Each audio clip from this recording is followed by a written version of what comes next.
laburando. A ver, señor.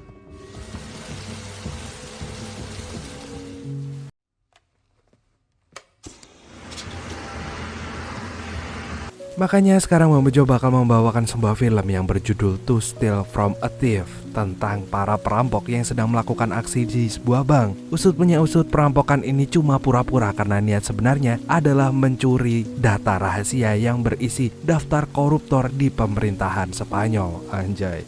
Kira-kira para koruptornya bisa ketangkep gak ya seperti para koruptor di negeri Wakanda yang gampang banget ketangkepnya? Jadi tetap semangat ya buat kamu yang lagi berjuang. Selamat nonton dan selamat maem. Pagi ini, kota Valencia diguyur hujan deras. Beberapa jalan ditutup karena terdapat banjir di beberapa titik. Hal itu pun menyebabkan kemacetan di beberapa ruas jalan. Ternyata di Valencia ada banjir juga kayak di Wakanda. Pasti gubernurnya gak becus ngurusin banjir. Iya. Salah satu orang yang terkena macet adalah Sandra and the Backbone, seorang manajer bank di Valencia. Akan tetapi Sandra tidak begitu peduli pada hujan ini. Ia hanya ingin cepat sampai di kantor karena ia mendapat telepon darurat dari rekan kerjanya. Rupanya nama Sandra tertulis dalam daftar hitam skandal korupsi di pemerintahan, dan itu membuat jabatannya sebagai manajer terancam punah. Kabarnya ia akan segera dipecat akibat kasus ini. Orang korupsi kan harusnya jangan cuma dipecat, tapi dihukum mati. Ya enggak? Sementara itu, di bagian pelayanan yang baru dibuka hari ini, para nasabah sudah antri untuk menyelesaikan urusannya masing-masing.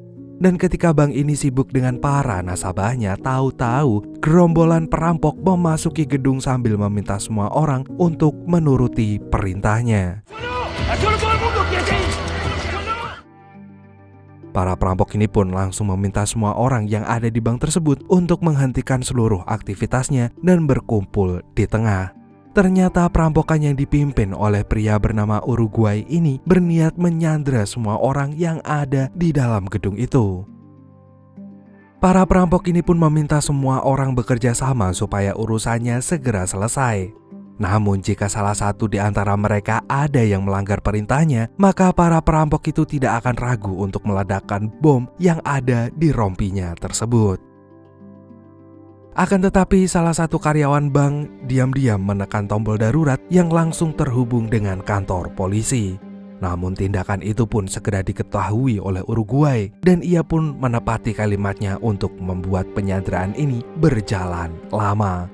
Dan oleh karena itu, Uruguay pun meminta semua orang yang ada di bank itu segera memberi kabar kepada keluarganya masing-masing. Yang pada intinya mereka harus ngasih kabar kalau mereka saat ini sedang berada di bank dan akan pulang terlambat. Weh, ngerampok aja masih baik hati loh. Nggak separah orang-orang yang pada ngerampok uang rakyat meskipun tampilannya rapi, tapi aslinya juga tanpa hati. Jir lah, fuck kata gue teh. Sementara itu, Uruguay meminta anak buahnya yang bernama Loco untuk memutuskan jaringan CCTV. Maka dari itu, orang yang berada di luar termasuk polisi nggak akan bisa melihat akses aktivitas di dalam bank ini. Tak lama kemudian, rombongan polisi pun datang. Namun mereka tidak bisa memasuki bank itu karena para perampok telah menutupnya dengan rapat. Untuk itu, para polisi bersenjata lengkap hanya bisa berjaga di luar aja. Mereka hanya menunggu perintah dari sang atasan. Dan untuk berhubungan dengan para perampok, kepolisian pun menurunkan Dom, seorang negosiator untuk mencari tahu keinginan para perampok ini sekaligus mengajukan penawaran untuk membebaskan para sandera. Sementara itu, di ruangan bank yang lain, kawan baik Uruguay yang bernama Gallego memasuki ruang manajer. Di situ, Sandra terlihat belum menyadari kalau kantornya telah dikepung oleh orang-orang yang gak dikenal. Hingga beberapa saat kemudian, Gallego pun datang dan langsung menangkap Sandra. Selain Gallego, dua perampok lainnya yang bertugas untuk mencari barang-barang berharga dari brankas deposit, mereka tidak hanya menemukan uang, tapi juga menemukan perhiasan yang bernilai sangat-sangat mahal. Bahkan seumur hidup kalian pun pasti belum pernah memegangnya, karena kalian sibuk rebahan. Kita sama. Dan dalam waktu yang sesingkat ini, para perampok itu pun harus menuntaskan tugasnya masing-masing sesuai dengan rencana. Setelah menangkap Sandra, Gallego pun mencari terowongan yang terletak di bawah bangunan. Ternyata beberapa hari sebelumnya para perampok yang menyamar sebagai tukang gali tanah itu telah menyiapkan terowongan sebagai jalan keluar. Mereka melakukannya supaya tidak ditangkap polisi. Sayangnya rencana ini pun tampaknya terhambat karena banjir akibat hujan deras di Valencia pagi ini. Terowongan itu pun dipenuhi oleh air.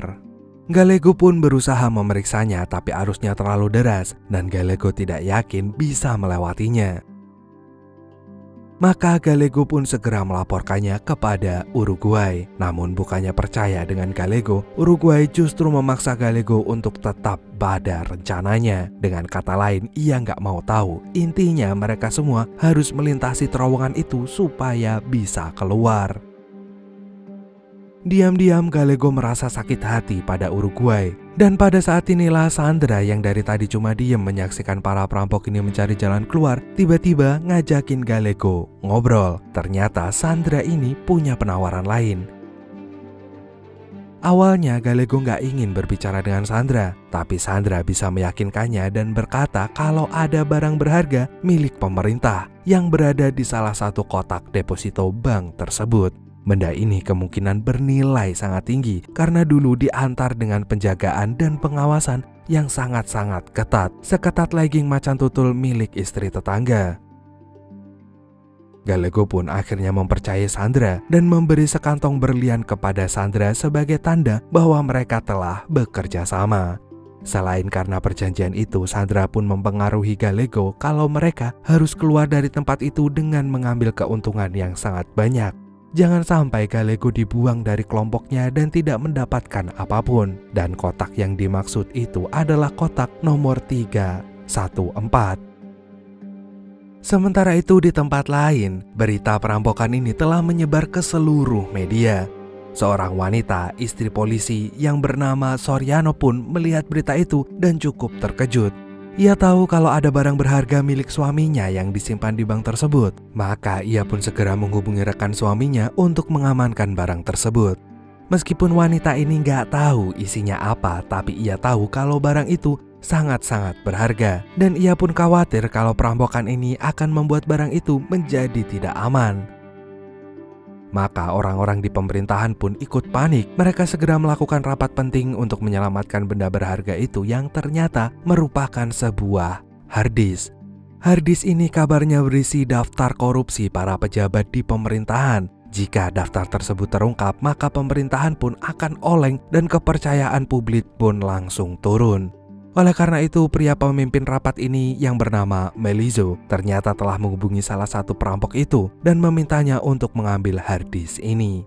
Karena tanpa diduga perampokan ini ternyata hanyalah kedok. Melizzo rupanya sudah meminta Uruguay untuk mengambil harddisk tersebut secara paksa.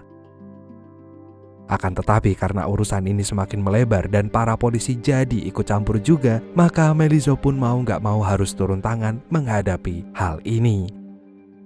Karena nyatanya fakta di lapangan mengatakan kalau para polisi sudah menyiapkan regu tembak untuk menghabisi para pelaku. Para perampok itu pun berniat segera meninggalkan bank dengan menerobos banjir di terowongan. Uruguay sudah menyiapkan para sandera di depan pintu dan menyuruh mereka memakai rompi dan membawa senjata juga. Hal itu pun dilakukan supaya polisi tidak bertindak gegabah dan menuruti keinginan para perampok. Setelah itu Uruguay diam-diam kembali ke brankas deposito dan membawa harddisk dari kotak 314. Gallego yang melihat hal ini pun langsung terkejut. Ia nggak nyangka kalau Uruguay telah mengetahui hal tersebut.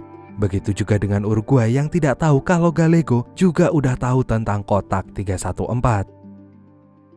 Gallego pun merasa marah karena akhirnya ia sadar kalau Uruguay ini merahasiakan hal itu. Bahkan mereka telah mengorbankan diri untuk terlibat dalam kasus kejahatan ini.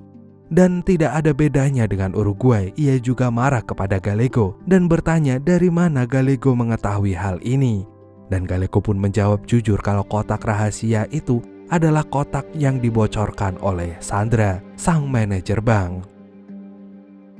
Para perampok ini pun kemudian memasuki terowongan yang dipenuhi oleh banjir. Uruguay yang tadinya nggak percaya akhirnya menjadi orang pertama yang berusaha melintasi terowongan ini.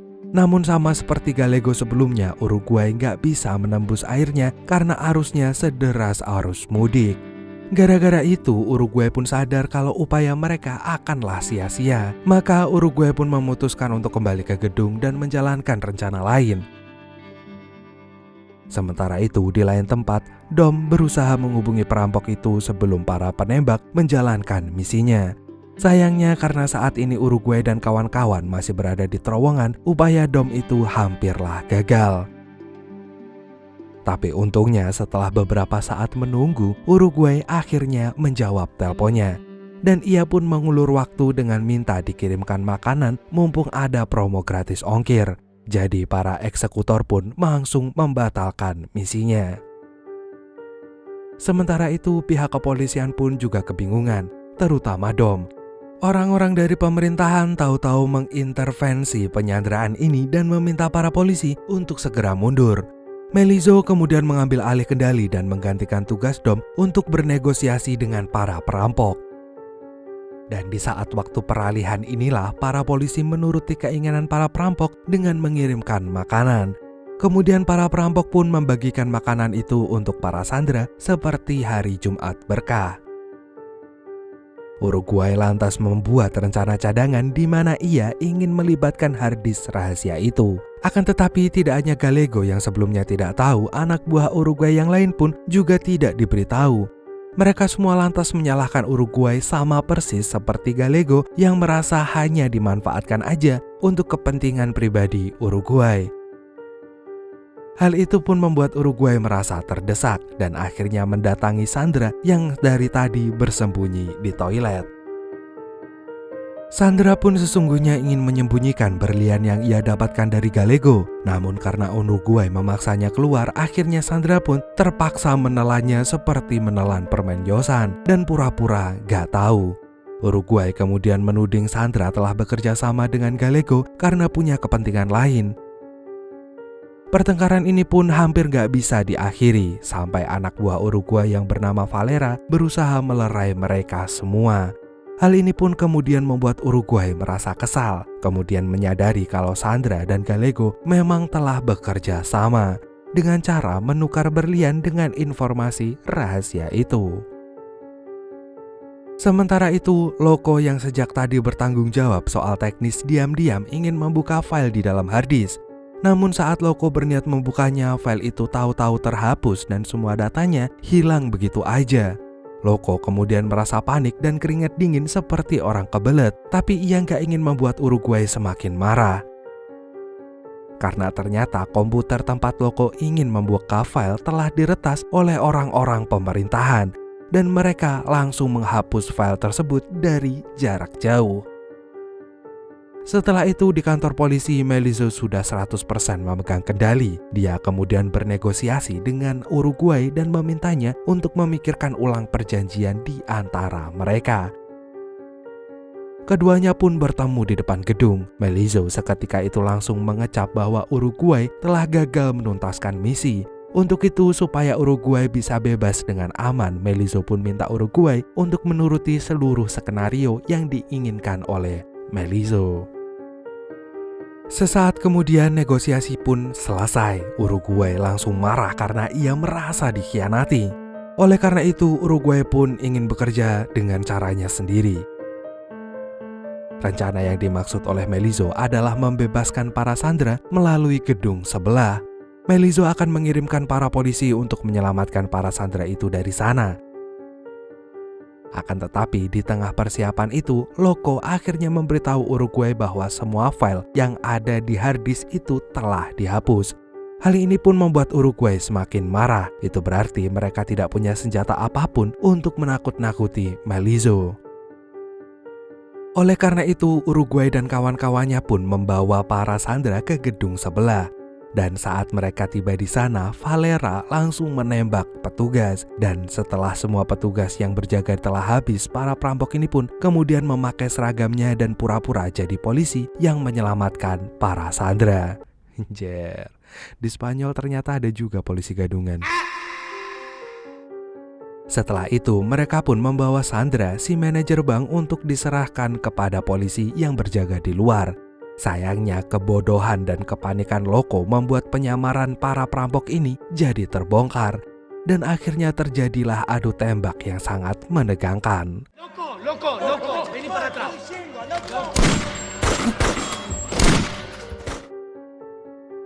Dan dalam pertikaian ini, lengan Sandra pun terserempet peluru dari polisi yang gak terampil dalam tembak-menembak karena polisi itu masuk dengan jalur orang dalam. Sandra yang terluka pun berusaha diselamatkan oleh Gallego dan para perampok pun segera kabur karena rencana mereka ini telah gagal. Setelah itu, Uruguay pun kembali menghubungi Melizzo. Uruguay berkata kalau ia akan menghabisi para Sandra satu persatu jika Melizzo tidak bisa menjamin kebebasan para perampok. Hal ini pun membuat Melizzo kembali berpikir dan harus berdiskusi dengan para polisi. Sebenarnya Melizzo yakin kalau para perampok itu tidak mungkin berbuat senekat ini jika keinginan mereka hanyalah uang. Melizzo menyadari kalau Uruguay pasti menginginkan sesuatu yang lebih dan tidak sekedar merampok harta orang lain. Untuk itu Melizzo tidak ingin terburu-buru membuat keputusan. Sementara itu Uruguay dan Gallego yang masih terjebak di gedung pun akhirnya saling minta maaf. Mereka saling menyadari kalau misi ini tidak akan berhasil jika mereka terus bertengkar dan tidak percaya satu sama lain. Dan oleh karena itu pun mereka harus guyup rukun seperti warga Nganjuk dan berpikir bersama-sama untuk keluar dari tempat itu dengan aman dan selamat serta barokah. Maka Uruguay pun memikirkan cara lain supaya keselamatan mereka bisa dijamin oleh Melizzo. Sebenarnya Uruguay merasa bingung kenapa Melizzo tampak sangat ketakutan dengan harddisk yang katanya milik Soriano itu. Hingga ia pun berpura-pura mengetahui isi file tersebut dan langsung menelpon Melizzo. Di dalam telepon ini Uruguay berkata kalau ia sudah mengetahui isi harddisk tersebut. Salah satu filenya berupa rekaman video skandal pemerintahan. Dan hal itu pun membuat Melizzo langsung panik dan hanya bisa pasrah. Jadi Uruguay tahu kalau ia berhasil memancing Melizzo dan ia pun kemudian meminta Melizzo untuk mempertemukannya dengan orang dari pemerintahan untuk membicarakan hal ini. Sementara itu, Melizzo yang panik segera menghubungi rekan kerjanya untuk menguji kebenaran informasi Uruguay itu. Dan dari rekan kerjanya itulah ia menghapus keraguan Melizzo dan berpikir kalau Uruguay tidak berbohong. Akhirnya Melizzo pun mengutus Ferran untuk menemui Uruguay. Mereka kemudian bertemu di luar gedung yang dijaga ketat oleh para polisi bersenjata lengkap.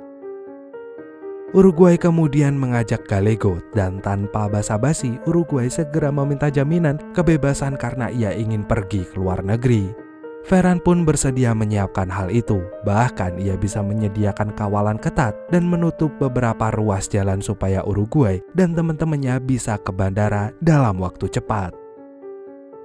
Akan tetapi Ferran sebenarnya masih meragukan informasi Uruguay, namun Uruguay mengancam jika Ferran tidak menepati janjinya, maka Uruguay akan menyebarkan skandal pemerintahan yang bahkan Ferran juga terlibat di dalamnya itu.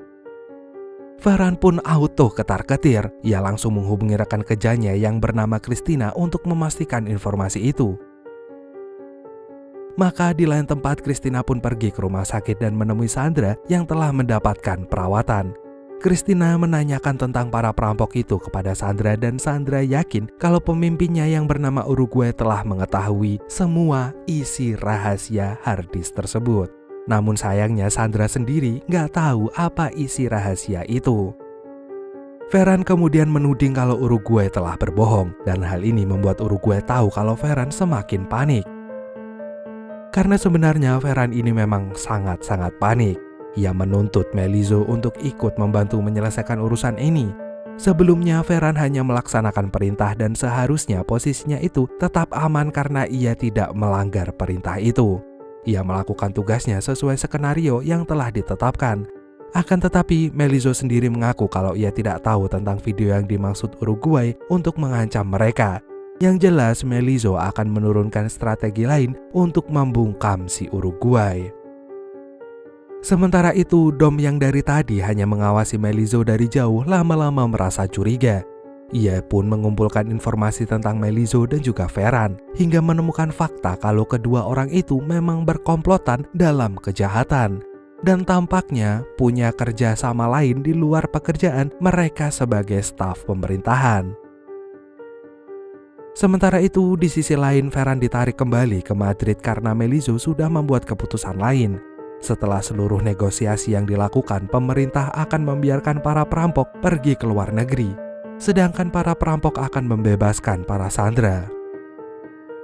Hal ini pun membuat Ferran tidak terima. Ia masih ingin mencari tahu mengenai isi video yang disebut-sebut oleh Uruguay. Tapi sekarang saran-sarannya sudah tidak lagi didengar oleh Melizzo. Cristina sendiri sudah berangkat ke Madrid dan Ferran yang sudah putus asa akhirnya baru menyusul setelah Cristina pergi. Sementara itu, di gedung bank ini para sandera mulai dibebaskan oleh para perampok dan pemerintah menyediakan bus sekaligus pengamanan untuk para sandera ini. Akan tetapi di saat-saat yang genting ini Melizzo menghubungi Uruguay untuk meminta negosiasi lagi. Tapi pada detik ini Uruguay menyadari kalau hujan sudah berhenti dan matahari pun mulai tersenyum di langit Valencia. Itu berarti banjir sudah reda dan mereka bisa kabur melalui terowongan seperti rencana sebelumnya. Oleh karena itu, ketika para polisi menyelamatkan Sandra, Uruguay dan kawan-kawan akhirnya kabur melalui terowongan tadi. Banjirnya memang sudah reda sehingga mereka pun bisa melewatinya. Bahkan para perampok ini sempat berganti baju dulu supaya bisa kabur dengan nyaman. Sementara itu, Ferran tiba-tiba diberitahu kalau video yang dikatakan Uruguay memanglah cuma bohongan. Ia pun merasa terkecoh dan meminta kembali ke TKP. Saat ia berada di TKP, Ferran menyadari kalau rompi bom yang dipasang di tubuh Sandra sebelumnya hanyalah tipuan juga. Bahkan tidak cuma itu, senjata yang diberikan pada para sandera juga cuma bohongan. Ferran pun kemudian pergi ke brankas kotak deposit dan langsung mencari kotak nomor 314, tapi dia sudah tidak bisa menemukan apapun. Sebagai gantinya, berita korupsi yang dilakukan oleh pejahat pemerintah pun tiba-tiba langsung tersebar di internet. Berita ini pun langsung viral dan mengguncang pemerintahan, apalagi Ferran. Ketika Ferran keluar gedung, ia langsung diserbu wartawan untuk dimintai keterangan. Akan tetapi tentu aja Ferran langsung bungkam, bahkan ia merasa kesal. Ya, begitulah koruptor, beraninya cuma main belakang.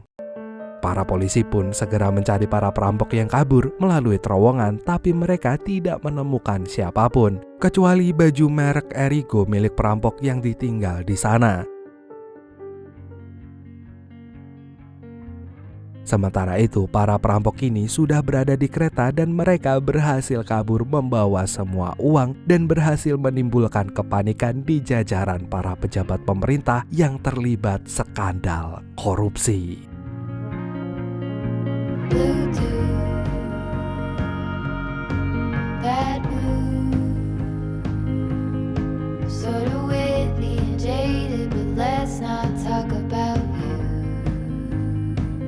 Your couch is on